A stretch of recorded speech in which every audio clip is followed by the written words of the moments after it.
भाई आवाज नहीं करनी।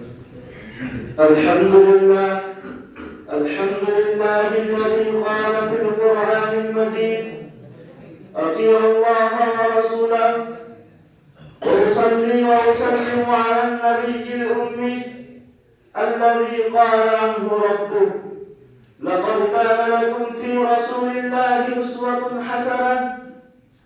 أما بعد فأعوذ بالله من الشيطان الرجيم. بسم الله الرحمن الرحيم. يا أيها الذين آمنوا أطيعوا الله وأطيعوا الرسول وأولي الأمر منكم.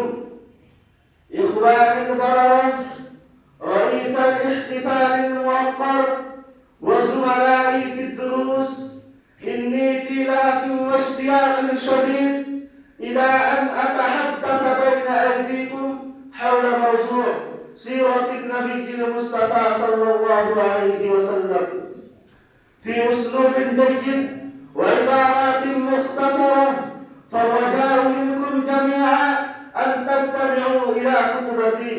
إخواني في الله، إن النبي محمد صلى الله عليه وسلم ابتعثه الله القادر المقتدر إلى العالم بأسره لهدف أن ينجي الناس المغصوب عليهم والضالين من الطريق المستقيم ويهديهم إلى دين الرحمة الدين الحنيف.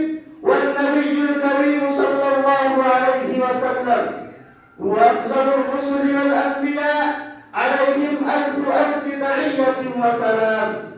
تولى نبينا وحبيبنا محمد صلى الله عليه وسلم ابتعثه الله القادر المقتدر إلى العالم بأسره في مكة المكرمة الواقعة بالحجاز في سنة 570 بعد المسيح، وكان والداه ينتسبان إلى بني هاشم من قبيلة قريش، وهي أفضل قبائل العرب في الموطن والمسكن، في المأكل والمشرب، في الرؤية والفكرة. ارتحل والده عبد الله بن عبد المطلب في ذمة الرحمن والنبي الكريم صلى الله عليه وسلم كان في بطن أمه الحنون آمنة بنت وهب. وعندما بلغ النبي صلى الله عليه وسلم 6 من عمره انتقلت أمه أيضا إلى رحمة الله، فقام عبد المطلب بن هاشم جده بكفالة النبي صلى الله عليه وسلم.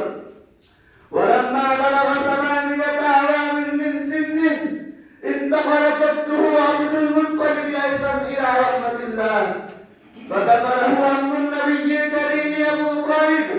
إن الرسول الأعظم اشتغل بالرأي والتجارة حينما كان شابا قويا، وعندما بلغ 25 سنة من عمره تزوج بامرأة شهيرة في التجارة والمال، السيدة خديجة بنت خويلد رضي الله تعالى عنها.